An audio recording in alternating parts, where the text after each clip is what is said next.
Hello students, good morning. Online class में आपका स्वागत है।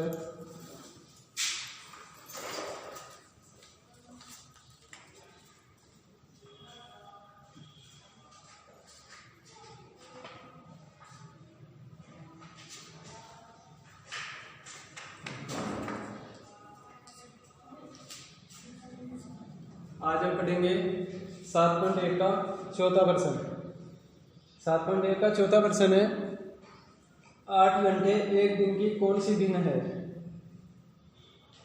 8 घंटे एक दिन की कौन सी दिन है? हमें 8 घंटों के लिए पूछ रहा है कि वो एक दिन की कौन सी दिन है। 8 घंटों की बात हो रही है, मतलब एक दिन में कितने घंटे होते हैं? 24 घंटे। तो यहाँ पर लिखेंगे हम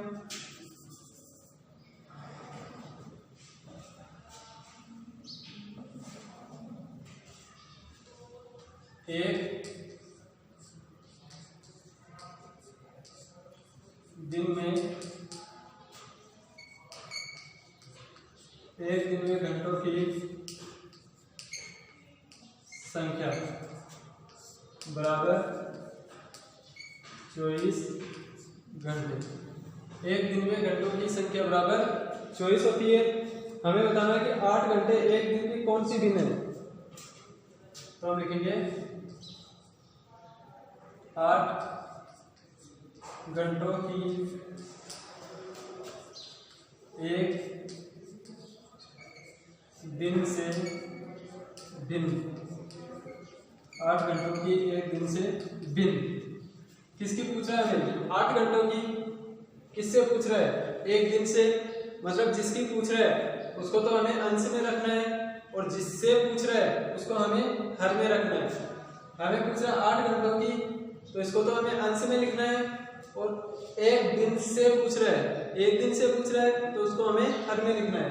8 घंटों की, तो यहाँ पर लिखेंगे हम 8 बटा किससे पूछ रहा है हमें? एक दिन से पूछ रहा है। यहाँ पर घंटों की बात हो रही है, तो एक दिन में जो घंटे होते हैं वो 24 होते हैं। तो यहाँ पर लिखेंगे 8 बटा 24।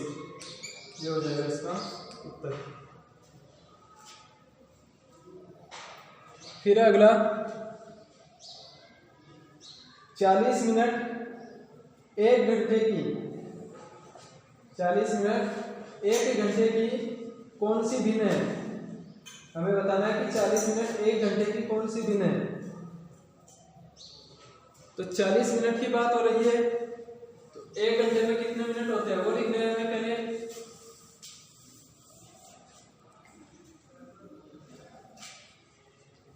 तो हम लिखेंगे एक घंटे में मिनट बराबर 60। एक घंटे में 60 मिनट होती है हमारे पास, और हमें पूछ रहा है 40 मिनट एक घंटे की कौन सी दिन है। तो यहाँ पर लिखेंगे हम 40 मिनट की एक घंटे से दिन। 40 मिनट की एक घंटे से दिन। ये जो 40 मिनट है उसकी एक घंटे से कौन सी दिन बन रही है वो हमें दर्शानी है। तो हमें पूछा है 40 मिनट की, जिसकी पूछ रहा है उसको अंश में लिखना है। 40 मिनट के लिए पूछ रहा है तो हमने लिख दिया 40 बटा किससे पूछ रहा है? एक घंटे से पूछ रहा है, तो एक घंटे में मिनट 60। तो यहाँ पे लिखेंगे हम 60। तो हमारे पास हो गया 40 बटा 60। अब देखो छठवा, आर्या, अभिमन्यु और विवेक एक साथ बांटकर खाना खाते हैं। 3 व्यक्ति आर्या, अभिमन्यु और विवेक, ये तीनों एक साथ बांटकर खाना खाते हैं। आर्या 2 सैंडविच लेकर आता है, एक सब्जी वाला और दूसरा जैम वाला। अन्य 2 लड़के अपना खाना लाना भूल गए। मतलब आर्या तो खाना लेकर आ गया, लेकिन अभिमन्यु और विवेक खाना नहीं लाए। सैंडविच को आर्या अपने सैंडविचों को उन दोनों के साथ बांटकर खाने को तैयार हो जाता है, ताकि प्रत्येक व्यक्ति को प्रत्येक सैंडविच में से बराबर भाग मिले। आर्या अपने सैंडविच को किस प्रकार बांटे कि प्रत्येक को बराबर भाग मिले।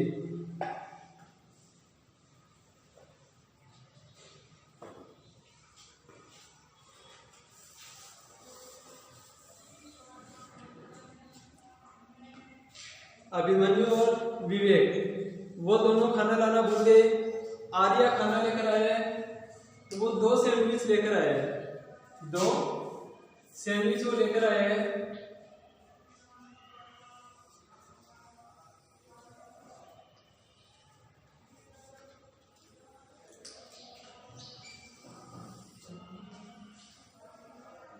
जैसे मान लिया ये 2 सैंडविच वो लेकर आया है और इन दोनों को वो तीनों लड़के बराबर बराबर बांटकर खाना चाहते हैं। जैसे अगर हम इसके 2-2 भाग करते हैं, 2-2 भाग करेंगे तो इन तीनों में बराबर हम इसको नहीं बांट सकते क्योंकि 2 और 2 4 ही भाग हुए हमारे पास। तीनों में बराबर भाग बांटने के लिए या तो हमारे पास 3 भाग होने चाहिए या फिर 6 भाग होने चाहिए। तो यहाँ पर देखो हमारे पास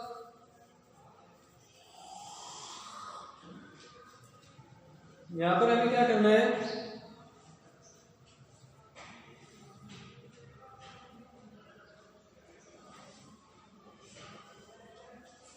इसको 3 भागों में विभाजित कर दिया हमने और इसको भी 3 भागों में हमने विभाजित कर दिया। अब देखो हमारे पास 1 2 3 1 2 3 भाग हो गए। अब इसमें हमें क्या करना है, ये मान लिया आर्या को दिया, ये अभिमन्यु को और ये विवेक को। मतलब पहले सैंडविच में से तीनों ने बराबर भाग लिया। ये दूसरा सैंडविच है, इसमें मान लिया ये आर्या को दिया, ये विवेक को और ये अभिमन्यु को। मतलब दूसरे सैंडविच में से भी तीनों ने बराबर भाग लिया है। इसका मतलब आर्या जो सैंडविच लेकर आया है उसको हमें 3-3 बराबर भागों में विभाजित करना पड़ेगा। तो हम लिखेंगे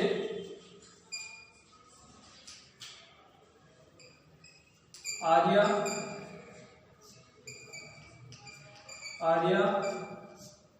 दोनों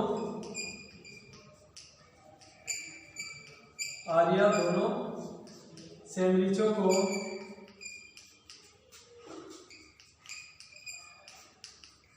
तीन भागों में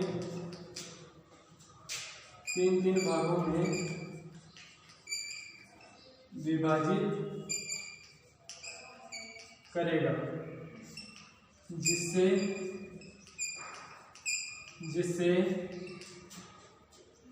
3-3 भागों में विभाजित करेगा, जिससे प्रत्येक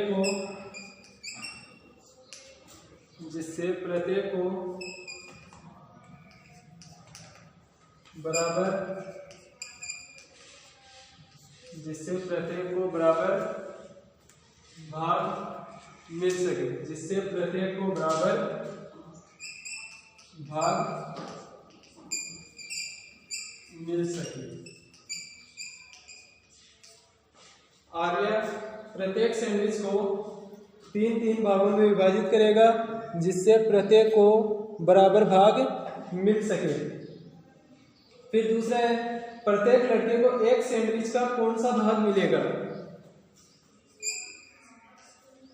प्रत्येक सैंडविच को हमने 3 बराबर भागों में विभाजित किया है, तो हमें ये बताना है कि प्रत्येक सैंडविच में से प्रत्येक व्यक्ति को कितना भाग मिलेगा। मतलब इस एक सैंडविच में से एक को 1 भाग मिल रहा है, तो यहाँ पर लिखेंगे हम 1 बटा कुल भाग कितने किए हमने 1 2 3 भाग किए, तो यहाँ पर लिखेंगे हम बटा 3। मतलब 3 भाग में से 1 भाग प्रत्येक व्यक्ति को मिल रहा है। अब देखेंगे अगला प्रश्न।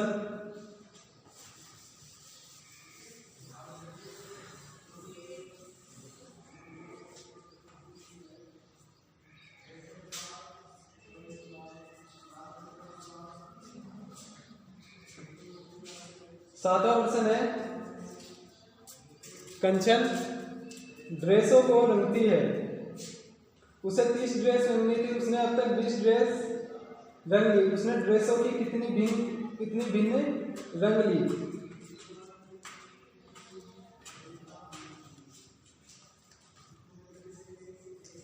कुल ड्रेस बराबर 30। कुल ड्रेस है उसके पास 30 जिनको उसको रंगना है। उसने अब तक 20 ड्रेस रंग ली, तो यहां पर लिखेंगे रंगी गई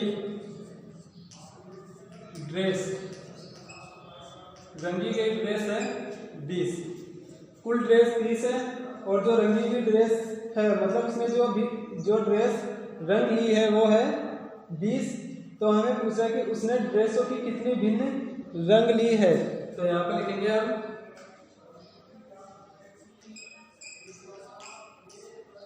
रंगी गई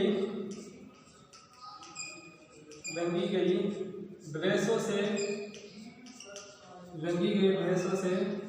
कुल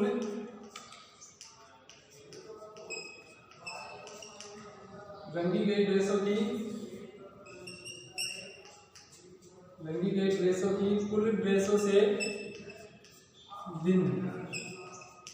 मतलब जो रंगी गई ड्रेस है हमारे पास 20, तो हम लिखेंगे 20 बटा कुल ड्रेस है हमारे पास 30, तो हम लिखेंगे 20 बटा 30।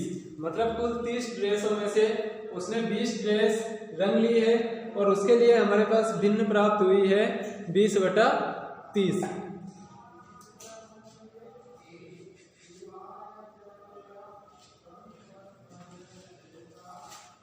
ये हमारा 7वां प्रश्न कंप्लीट। अब देखेंगे हम 8वां प्रश्न।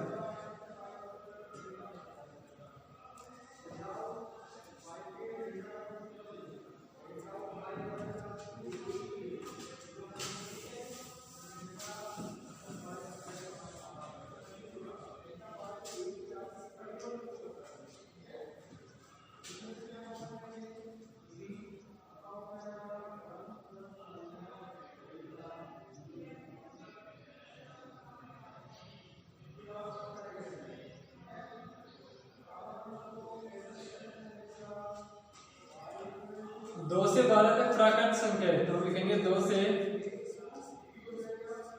12 तक प्राकृत संख्या। 2 से 12 तक प्राकृत संख्या है, ये हमें लिखनी है।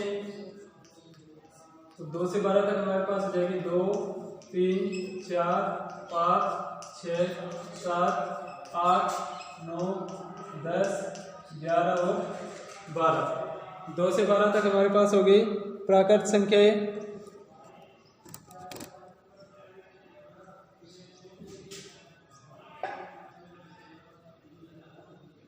अब हमें आगे बोल रहा है कि अभाज्य संख्या इनकी कौन सी भिन्न है, तो यहाँ पे लिखना है हमें 2 से 12 तक 2 से 12 तक अभाज्य संख्या है। 2 से 12 तक अभाज्य संख्या है। अभाज्य संख्या से मतलब है ऐसी संख्या जिसमें एक का तथा खुद का भाग जाता है, वो अभाज्य संख्या कहलाती है। जैसे यहाँ पर हमारे पास देखो 2, इस 2 में एक का भाग जाता है और 2 का भाग जाता है, अन्य किसी संख्या का भाग नहीं जाता है। फिर है 3 में 1 का जाता है और 3 का जाता है, और इसके अलावा और किसी संख्या का भाग नहीं जाता है। फिर 4 में 2 का जाता है, खुद का 4 का जाता है और 1 का भी जाता है।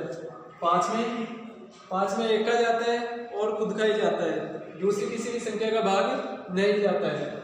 6 में 1 का भाग जाता है, 2 का भाग जाता है, 3 का भाग जाता है और 6 का खुद का भाग जाता है, तो ये अभाज्य संख्या नहीं है। 7 में 1 का भाग जाता है और खुद का भाग जाता है। 8 में 2 का भाग जाता है, 4 का भाग जाता है और 8 का भाग जाता है। 9 में 3 का भाग जाता है और 9 का भाग जाता है। 10 में 2 का भाग जाता है, 5 का भाग जाता है और 10 का खुद का भी भाग जाता है। 11 में 1 का भाग जाता है और खुद का 11 का भाग जाता है। और 12 में 2 का भाग जाता है, 3 का जाता है, 4 का जाता है, 6 का जाता है और 12 का भाग जाता है। तो यहाँ पर देखो हमारे पास 2, 3, 5, 7, 11, 2, 3, 5, 7 और 11 ये हमारे पास अभाज्य संख्या है।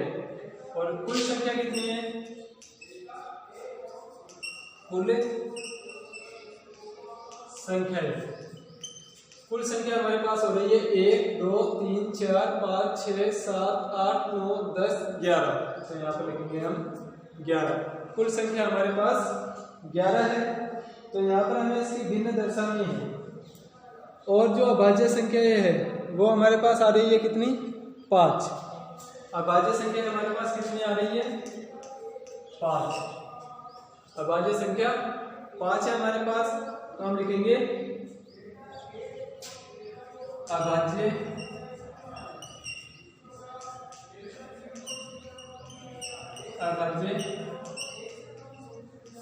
संख्याओं की कुल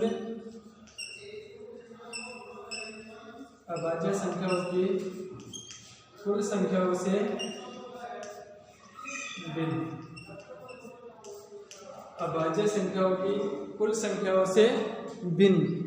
अभाज्य संख्या है हमारे पास 5, 1, 2, 3, 4, 5 अभाज्य संख्याएं हैं। तो यहाँ पर लिखेंगे हम 5 बटा कुल संख्या है हमारे पास 11, तो 5 बटा 11।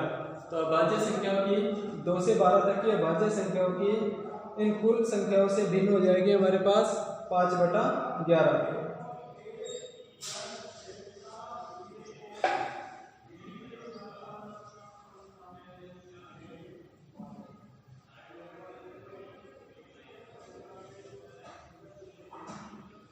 नौवा 102 से 113 तक की प्राकृत संख्या लिखिए। अभाज्य संख्या इनकी कौन सी भिन्न है? ये आपको स्वयं को करना है। फिर इन वृत्तों की कौन सी भिन्नों में अक्ष है? इन वृत्तों की कौन सी भिन्नों में अक्ष है यह हमें बताना है।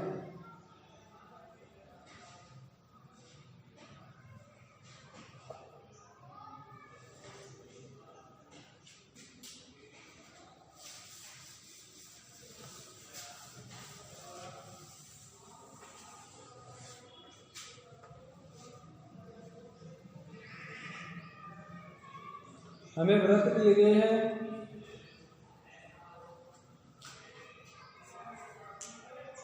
10वां प्रश्न है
ये हमें वृत्त दिए गए और हमें पूछा कि कौन सी बिंदु में अक्ष है।